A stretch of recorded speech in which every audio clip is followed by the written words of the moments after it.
सोचिए, रामेश्वरम का एक छोटा लड़का समंदर किनारे खड़ा है, आसमान में उड़ते पंछियों को देख रहा है और सपना देख रहा है खुद उड़ने का। और फिर वही लड़का बनता है भारत का मिसाइल मैन, यहाँ तक कि राष्ट्रपति भी। जी हाँ, ये कहानी है डॉक्टर एपीजे अब्दुल कलाम की, और आज हम उनकी ही लिखी किताब विंग्स ऑफ फायर, उनकी आत्मकथा के पन्नों में थोड़ा गहरा उतरेंगे। बिल्कुल, और ये किताब सिर्फ मिसाइलों और रॉकेट की कहानी नहीं है, ये एक इंसान के सपनों की, उसके संघर्षों की और हाँ, उसकी सफलताओं की पूरी दास्तान है। तो आज हमारी कोशिश यही रहेगी कि उनके सफर को समझें, उनके बचपन से लेकर भारत के स्पेस और मिसाइल प्रोग्राम की ऊंचाइयों तक। हाँ, और उनकी जो सोच थी, उनका जो लीडरशिप स्टाइल था, जो इस किताब से इतना साफ झलकता है, उस पर भी बात करेंगे। तो फिर शुरू करते हैं एकदम शुरुआत से। रामेश्वरम की वो गलियां, एक साधारण तमिल मुस्लिम परिवार। पिता जैनुल आबदीन पढ़े लिखे शायद ज्यादा नहीं थे, पर कहते हैं समझ और उदारता कमाल की थी। बिल्कुल, और माँ आशम्मा एकदम ममता की मूरत। किताब में जिक्र है कि उनके घर में परिवार वालों से ज्यादा तो बाहर वाले खाना खाते थे। हाँ, मैंने भी पढ़ा ये। वो माहौल ही वैसा था, एक सादगी थी, एक सुरक्षा का एहसास था और गजब का भाईचारा। जैसे उनके पिता के सबसे करीबी दोस्त कौन थे? मंदिर के मुख्य पुजारी पक्षी लक्ष्मण शास्त्री। अच्छा। हाँ, उस जमाने में रामेश्वरम में हिंदू मुस्लिम परिवारों का ऐसा मेलजोल वो आम बात थी, और पिता की बातें भी मतलब बहुत गहरी थीं। जैसे मुश्किलों में ऊपर वाले पे भरोसा रखना, प्रार्थना में कितनी शक्ति होती है, ये सारी चीजें उनके जहन में बचपन में ही बैठ गईं। और दो लोगों का जिक्र बहुत अहम लगता है मुझे उनके शुरुआती जीवन में। हाँ। एक तो उनके बहनोई अहमद जलालुद्दीन, हाँ, और दूसरे चचेरे भाई शमसुद्दीन। बिल्कुल, जलालुद्दीन के साथ वो शाम को टहलने जाते थे, दुनिया जहान की बातें, आध्यात्मिक बातें। उन्होंने ही कलाम साहब को शायद पहली बार वो उड़ने के सपने देखने के लिए उकसाया। और शमसुद्दीन, उन्होंने तो पहली कमाई का जरिया दिया, है ना? हाँ, अखबार बांटने का काम, पहली बार अपनी मेहनत से पैसा कमाना। और कलाम साहब खुद मानते थे कि इन लोगों की जो अशिक्षित बुद्धिमत्ता थी, उसने उन्हें बहुत कुछ सिखाया। मतलब किताबी ज्ञान ही सब कुछ नहीं होता। सही बात है। और दोस्त, बचपन के दोस्त कैसे थे? वो भी कमाल थे। रामनाथ शास्त्री, अरविंदन, शिव प्रकाशन, सब अलग अलग धर्मों के, पर दोस्ती एकदम पक्की। एक किस्सा भी है स्कूल का, जब एक नए टीचर आए और उन्होंने कलाम को हिंदू बच्चों से अलग पीछे बैठने को कह दिया। तो रामनाथ, जो पुजारी जी के बेटे थे, वो रोने लगे थे। बाद में लक्ष्मण शास्त्री जी ने, यानी रामनाथ के पिता ने, उस टीचर को बुलाकर समझाया कि भाई समाज में ये जहर मत घोलो। कमाल है, मतलब जड़ों में ही वो सेक्युलरिज्म था। बिल्कुल। और फिर विज्ञान के टीचर थे शिव सुब्रमण्यम अय्यर। वो तो खुद एक कट्टर ब्राह्मण परिवार से थे, लेकिन उन्होंने सारे सामाजिक बंधन तोड़ दिए। उन्होंने क्या किया? उन्होंने कलाम को अपने घर, अपनी रसोई में बिठाकर खाना खिलाया। उस जमाने में ये बहुत बड़ी बात थी। ये छोटी छोटी चीजें दिखाती हैं कि वो माहौल कैसा था और कैसे वो उड़ान का सपना धीरे धीरे पनप रहा था। फिर आया वो वक्त जब उन्हें रामेश्वरम छोड़ना पड़ा, आगे पढ़ाई के लिए रामनाथपुरम जाना था। और पिता का जवाब, वो भी कमाल था। उन्होंने खलील जिब्रान की पंक्तियां कहीं कि तुम्हारे बच्चे तुम्हारे नहीं हैं, वे जिंदगी की खुद की ख्वाहिश के बेटे बेटियां हैं। क्या बात है, मतलब अपने सपनों के पीछे जाने की ऐसी खुली इजाजत, ये बहुत बड़ी चीज थी। बिल्कुल। और रामनाथपुरम में मिले टीचर यादुरई सोलोमन, हाँ, उनका भी बड़ा प्रभाव रहा। उन्होंने सिखाया कि जिंदगी में कुछ पाना है तो 3 चीजें चाहिए: इच्छा, विश्वास और उम्मीद। इच्छा, विश्वास और उम्मीद। जी, उन्होंने कलाम साहब के मन में ये बात भर दी कि आस्था से तुम अपनी तकदीर बदल सकते हो। यहाँ से शायद उनके उड़ने के सपने को और पंख लगने शुरू हुए। फिर त्रिची के सेंट जोसेफ कॉलेज गए, फिजिक्स पढ़ी, लेकिन लगा कि इंजीनियरिंग ज्यादा जरूरी है उनके सपनों के लिए। हाँ, और फिर निशाना साधा मद्रास इंस्टीट्यूट ऑफ टेक्नोलॉजी यानी MIT पर, लेकिन वहां की फीस, वो एक बड़ी चुनौती थी। तो फिर तब उनकी बहन जोहरा आगे आई। उन्होंने अपने सोने के कंगन गिरवी रख दिए ताकि भाई की पढ़ाई ना रुके। ओह, ये त्याग दो। जी, और कलाम साहब ने ये बात हमेशा याद रखी। MIT में उन्होंने चुना एरोनॉटिकल इंजीनियरिंग, अपने सपने की तरफ एक और मजबूत कदम। और MIT में उन्हें अच्छे प्रोफेसर्स भी मिले होंगे। हाँ, बिल्कुल। प्रोस्पॉन्डर, प्रोफ पंडाले, प्रोफ नरसिंह राव, इन सब ने उनकी सोच को तराशने में मदद की। एक किस्सा प्रोफ श्रीनिवासन का है, वो बड़ा दिलचस्प है। हाँ, बताइए ना। प्रोफ श्रीनिवासन ने उन्हें एक एयरक्राफ्ट डिजाइन का प्रोजेक्ट दिया और डेडलाइन सिर्फ 3 दिन। कहा अगर नहीं हुआ तो स्कॉलरशिप वापस ले लेंगे। अरे बाप रे, सिर्फ 3 दिन? हाँ, कलाम साहब ने दिन देखा ना रात, पूरी जान लगा दी। और जब तीसरे दिन प्रोफेसर श्रीनिवासन ने डिजाइन देखा तो वो हैरान रह गए। अच्छा। उन्होंने कलाम को गले लगा लिया और कहा, मुझे पता था मैं तुम्हें मुश्किल में डाल रहा हूं, पर तुमने मेरी उम्मीद से कहीं ज्यादा बेहतर काम किया है। ये दिखाता है कि कैसे वो प्रेशर में और निखरते थे। लेकिन एक सपना टूटा भी, एयरफोर्स में पायलट बनने का सपना। हाँ, वो एक बड़ा झटका था उनके लिए। देहरादून में इंटरव्यू हुआ, 25 उम्मीदवार थे, 8 चुने जाने थे और कलाम साहब का नंबर 9वां आया। उफ, बस एक रैंक से रह गए। बहुत निराशा हुई होगी। बहुत ज्यादा, इतनी निराशा कि वो ऋषिकेश चले गए। वहां उनकी मुलाकात हुई स्वामी शिवानंद से। स्वामी शिवानंद? जी। और स्वामी जी ने उन्हें समझाया, कहा जो होना था उसे स्वीकार करो और आगे बढ़ो, अपनी नियति को समझो। जब कोई इच्छा सच्चे दिल से पूरी शिद्दत से निकलती है ना, तो ये पूरी कायनात उसे पूरा करने में लग जाती है। इस मुलाकात ने जरूर उन्हें एक नई दिशा दी होगी। बिल्कुल, शायद उन्हें ये समझने में मदद मिली कि उनकी नियति फाइटर पायलट बनने में नहीं, कहीं और थी। और वो नियति उन्हें खींच लाई दिल्ली, रक्षा मंत्रालय के DTDNP एयर में, यानी तकनीकी विकास और उत्पादन निदेशालय में, बतौर साइंटिस्ट। जी। और फिर जल्दी ही ट्रांसफर हो गया बैंगलोर, नए बने एरोनॉटिकल डेवलपमेंट एस्टैब्लिशमेंट यानी ADE में। ADE में उन्हें क्या काम मिला? वहां उन्हें एक बहुत ही इंटरेस्टिंग प्रोजेक्ट मिला, भारत का पहला स्वदेशी होवरक्राफ्ट बनाने का। नाम रखा गया नंदी। होवरक्राफ्ट? वो जो जमीन और पानी दोनों पर चलता है? हाँ, वही। टीम छोटी थी, संसाधन भी कम थे, पर जुनून भरपूर था और उन्होंने वो कर दिखाया। वाह। एक मजेदार किस्सा भी है। जब उस वक्त के रक्षा मंत्री VK कृष्ण मेनन इसे देखने आए तो वो इतने उत्साहित हो गए कि सारे सुरक्षा प्रोटोकॉल भूलकर नंदी पर सवार हो गए। सच में? और पायलट कौन था? खुद डॉक्टर कलाम। अरे वाह। मेनन साहब बहुत खुश हुए और कहा कि इसे और बेहतर बना। लेकिन फिर शायद वो प्रोजेक्ट आगे नहीं बढ़ पाया। हाँ, वही हुआ जो अक्सर सरकारी प्रोजेक्ट्स के साथ होता है। वो नौकरशाही में कहीं अटक गया और फिर बंद हो गया। कलाम साहब काफी निराश हुए। उन्हें लगा जैसे फिर एक दीवार से टकरा गए हों। लेकिन कहते हैं ना, हर अंत एक नई शुरुआत होती है। बिल्कुल। किस्मत देखिए, इसी बंद हो चुके होवरक्राफ्ट ने उनके लिए एक नया दरवाजा खोल दिया। उन्हें प्रो MG के मेनन के सामने इसका प्रदर्शन करना पड़ा। अच्छा। हाँ, और प्रो मेनन उनकी काबिलियत पहचान गए और जल्द ही उन्हें INCOSPR से इंटरव्यू का बुलावा आ गया। INCOSPR यानी Indian national committee for space research, जो बाद में ISRO बना। एग्जैक्टली। और वहां उनकी मुलाकात हुई भारत के स्पेस प्रोग्राम के जनक डॉक्टर विक्रम साराभाई से। डॉक्टर साराभाई, ये तो टर्निंग पॉइंट रहा होगा। बहुत बड़ा। डॉक्टर साराभाई ने कलाम में वो चिंगारी देख ली। उन्होंने उन्हें रॉकेट इंजीनियर के तौर पर चुन लिया। ये कलाम के लिए जैसे कोई सपना सच होने जैसा था और उन्हें फौरन नासा भेज दिया गया रॉकेट लॉन्चिंग की ट्रेनिंग के लिए। नासा ट्रेनिंग और फिर वापसी? भारत का अपना स्पेस प्रोग्राम बस शुरू ही हो रहा था। हाँ, वो लौट कर आए ही थे कि भारत ने अपना पहला रॉकेट लॉन्च किया 21 नवंबर 1963 थुम्बा से। वो नाइकी अपाचे साउंडिंग रॉकेट था ना? जी। साउंडिंग रॉकेट मतलब वो छोटे रॉकेट जो वायुमंडल की स्टडी के लिए ऊपर भेजे जाते हैं। और पता है उसे कहाँ असेंबल किया गया था? कहाँ? एक पुरानी चर्च में। साधनों की कमी थी पर जज्बा पूरा था। यहीं से भारत के अंतरिक्ष सफर की नींव पड़ी। और इस नींव को मजबूत किया डॉक्टर साराभाई के विजन ने।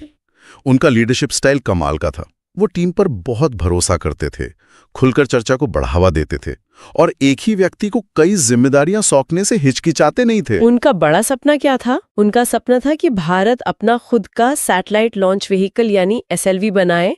मतलब ऐसा रॉकेट जो हमारे सैटेलाइट को पृथ्वी की कक्षा यानी ऑर्बिट में स्थापित कर सके। और इसी सपने को हकीकत बनाने के लिए SLV-3 प्रोजेक्ट शुरू हुआ। जी, और इसमें कलाम साहब को एक बहुत अहम जिम्मेदारी मिली, SLV-3 के चौथे और सबसे मुश्किल हिस्से, जिसे स्टेज 4 कहते हैं, उसे डेवलप करने की। ये चैलेंजिंग रहा होगा। बहुत। इसमें नई सामग्री, नई तकनीक का इस्तेमाल होना था। टीम वर्क और खुला कम्युनिकेशन यहाँ बहुत जरूरी था। लेकिन तभी एक दुखद घटना हुई। हाँ, 1971 में डॉक्टर साराभाई का अचानक निधन हो गया। एक पल को लगा जैसे सब थम जाएगा, सपना अधूरा रह जाएगा। फिर किसने संभाला? फिर बागडोर संभाली प्रोफेसर सतीश धवन ने। वो इसरो के नए चेयरमैन बने। उन्होंने थुम्बा के सेंटर्स को मिलाकर विक्रम साराभाई स्पेस सेंटर बनाया और यहीं कलाम साहब की मुलाकात हुई वीएसएससी के पहले डायरेक्टर डॉक्टर ब्रह्म प्रकाश से। डॉक्टर ब्रह्म प्रकाश, एक और अहम नाम। बहुत अहम। और प्रोफ धवन और डॉक्टर ब्रह्म प्रकाश दोनों ने कलाम साहब पर जबरदस्त भरोसा दिखाया। कैसे? उन्होंने कलाम को पूरे SLV-3 प्रोजेक्ट का प्रोजेक्ट डायरेक्टर बना दिया। पूरे प्रोजेक्ट का? ये तो बहुत बड़ी जिम्मेदारी थी। बहुत बड़ी। एक बड़ी टीम बनानी थी, देश भर से संसाधन जुटाने थे और सबसे बड़ी बात, देश की उम्मीदों पर खरा उतरना था। वो डॉक्टर ब्रह्म प्रकाश ने जरूर गाइड किया होगा उन्हें। हाँ, उन्होंने एक गुरु मंत्र दिया, दूसरों पर जो तुम्हारी निर्भरता है उसे मैनेज करना सीखो और धीरज रखो। निर्भरता, प्रबंधन और धैर्य। और कलाम ने कम्युनिकेशन को अपना सबसे बड़ा हथियार बनाया। लगातार टीम से बात करना, उनकी मुश्किलें समझना, उन्हें प्रेरित करना। लेकिन पहली उड़ान 10 अगस्त 1979 वो नाकाम रही। लॉन्च के कुछ ही मिनट बाद रॉकेट कंट्रोल से बाहर हो गया और बंगाल की खाड़ी में जा गिरा। उफ, सोचकर ही सिहरन होती है। सालों की मेहनत पानी में। टीम में भारी निराशा थी। कलाम साहब ने प्रेस कॉन्फ्रेंस में पूरी जिम्मेदारी खुद ली। ये होती है लीडरशिप। बिल्कुल। और यहाँ प्रोफेसर धवन की लीडरशिप भी देखने लायक थी। उन्होंने प्रेस कॉन्फ्रेंस में कहा, हमें अपने वैज्ञानिकों पर पूरा भरोसा है। ये बहुत जटिल मिशन था, हम अगली बार जरूर सफल होंगे। कमाल है। और बाद में उन्होंने कलाम से अकेले में कहा, तुम्हारी टीम ने बहुत अच्छा काम किया है। इस नाकामी को भूल जाओ और अगले लॉन्च की तैयारी करो। फिक्र मत करो, मैं तुम्हें और तुम्हारी टीम को सपोर्ट करूंगा। एक तरह से कहा, मैं तुम्हें ऑर्बिट में पहुंचाऊंगा। ये होता है असली लीडर का सपोर्ट, नाकामी में साथ देना। एग्जैक्टली। इस सपोर्ट ने टीम में नई जान फूंक दी। उन्होंने गलती ढूंढी। कंट्रोल सिस्टम में एक वॉल्व लीक कर रहा था। उस नाकामी से बहुत कुछ सीखा। असफलताओं से सीखना, ये भी कलाम साहब की फिलॉसफी का हिस्सा लगता है। बिल्कुल। टीम दोगुने जोश से जुट गई। एक इंजीनियर थे शिवकामी, एक प्लेन क्रैश में वो घायल हो गए, लेकिन मिशन के लिए जो जरूरी ट्रांसपॉन्डर था उसे बचाकर लाए। ऐसा जुनून था टीम में। गजब का समर्पण। और फिर वो दिन आया, 18 जुलाई 1980। दूसरा लॉन्च। हाँ, SLV-3 ने फिर से उड़ान भरी और इस बार कामयाब रही। रोहिणी सैटेलाइट सफलतापूर्वक ऑर्बिट में स्थापित हो गया। भारत दुनिया का छठा देश बन गया जिसके पास ये क्षमता थी। वाह, पूरे देश के लिए गर्व का पल रहा होगा वो। जबरदस्त जश्न का माहौल था। इस सफलता ने कलाम साहब को घर घर में पहचान दिला दी। उन्हें पद्म भूषण से सम्मानित किया गया। VSSC में उनका रोल भी बदला होगा फिर? हाँ, वो भविष्य के लॉन्च व्हीकल्स जैसे PSLV और GSLV उन पर काम करने लगे। VSSC में उनका काम सेट हो चुका था। लेकिन तभी कहानी में एक और मोड़ आया। एक और मोड़? हाँ, प्रो राजा रमन्ना, जो उस वक्त DRDO यानी defence research and development organisation के प्रमुख थे, उन्होंने कलाम साहब को मिलने के लिए हैदराबाद बुलाया। DRDO स्पेस प्रोग्राम से डिफेंस रिसर्च में, ये थोड़ा अलग नहीं था? हाँ, बिल्कुल अलग था। DRDO की एक बहुत महत्वपूर्ण लैब थी हैदराबाद में, DRDL, defence research and development laboratory. वो उस वक्त थोड़े मुश्किल दौर से गुजर रही थी। उनकी एक मिसाइल परियोजना डेविल वो बंद हो गई थी और टीम का मनोबल काफी गिरा हुआ था। अच्छा। प्रो रमन्ना को लगा कि कलाम साहब ही वो इंसान है जो इस टीम में नई जान फूंक सकते हैं, उन्हें एक नई दिशा दे सकते हैं। तो क्या कलाम साहब मान गए? हाँ, 1982 में उन्होंने DRDL के डायरेक्टर का पद संभाल लिया। और वहां जाकर उन्होंने क्या किया? वहां उन्होंने एक बहुत बड़ा, बहुत महत्वाकांक्षी सपना देखा। उन्होंने प्रस्ताव रखा integrated guided missile development programme का, यानी IGMDP का। IGMDP, इसमें क्या खास था? 5 मिसाइलें एक साथ। कौन कौन सी? पृथ्वी, जमीन से जमीन, त्रिशूल कम दूरी जमीन से हवा, आकाश मध्यम दूरी जमीन से हवा, नाग एंटी टैंक और सबसे महत्वाकांक्षी अग्नि। अग्नि, ये नाम तो सुना है। हाँ, ये एक लंबी दूरी की बैलिस्टिक मिसाइल टेक्नोलॉजी डेमोन्स्ट्रेटर था। ये पूरा प्रोग्राम बहुत बड़ा चैलेंज था। इसके लिए तो बहुत बड़े इंफ्रास्ट्रक्चर की जरूरत पड़ी होगी। बिल्कुल, और इसीलिए उन्होंने एक world class research centre RCI यानी रिसर्च सेंटर इमारत की नींव रखी। उन्होंने सही लोगों को चुना, उन्हें प्रोजेक्ट डायरेक्टर बनाया, उन्हें पूरी आज़ादी और ताकत दी और पूरी टीम को एक कॉमन लक्ष्य के पीछे लगा दिया। उनका लीडरशिप स्टाइल यहाँ भी काम आया। बहुत ज्यादा। वो सशक्तिकरण में, भागीदारी में विश्वास रखते थे। IGMDP की पहली बड़ी सफलता कौन सी थी? वो थी पृथ्वी मिसाइल। 25 फरवरी 1988 को इसका पहला सफल परीक्षण हुआ। ये सतह से सतह पर मार करने वाली बहुत सटीक मिसाइल थी। और अग्नि का क्या हुआ? वो तो सबसे चुनौतीपूर्ण लग रही है। हाँ, अग्नि सबसे बड़ी चुनौती थी, खासकर उसकी री एंट्री तकनीक। मतलब जब मिसाइल वायुमंडल में वापस प्रवेश करती है तो उसे भयानक गर्मी और दबाव झेलना पड़ता है। उसके लिए खास मटेरियल और डिजाइन चाहिए होता है। एग्जैक्टली। टीम ने दिन रात एक कर दिया। नागराज जैसे कई वैज्ञानिकों ने असाधारण काम किया। कई बार लॉन्च टालना पड़ा, तकनीकी दिक्कतें आईं, मीडिया का भी जबरदस्त दबाव था। हाँ, ऐसे बड़े प्रोजेक्ट्स में दबाव तो होता ही है। एक दिलचस्प किस्सा है। जब अग्नि के लॉन्च से ठीक पहले तत्कालीन रक्षा मंत्री केसी पंत उनसे मिलने आए तो कलाम साहब ने उनसे सफलता के लिए आशीर्वाद नहीं मांगा। तो फिर क्या मांगा? उन्होंने कहा, सर, अगर अग्नि सफल हो जाए तो RCI कैंपस में लगाने के लिए मुझे 1 लाख पौधे चाहिए। 1 लाख पौधे? गजब है। मंत्री जी का क्या रिएक्शन था? कहते हैं वो मुस्कुरा दिए और वादा कर दिया। और फिर अग्नि का लॉन्च? आखिरकार तमाम बाधाओं को पार करते हुए 22 मई 1989 को अग्नि ने सफलतापूर्वक उड़ान भरी। वाह! ये भारत की तकनीकी क्षमता का दुनिया के सामने एक जबरदस्त प्रदर्शन था। सालों की मेहनत रंग लाई थी।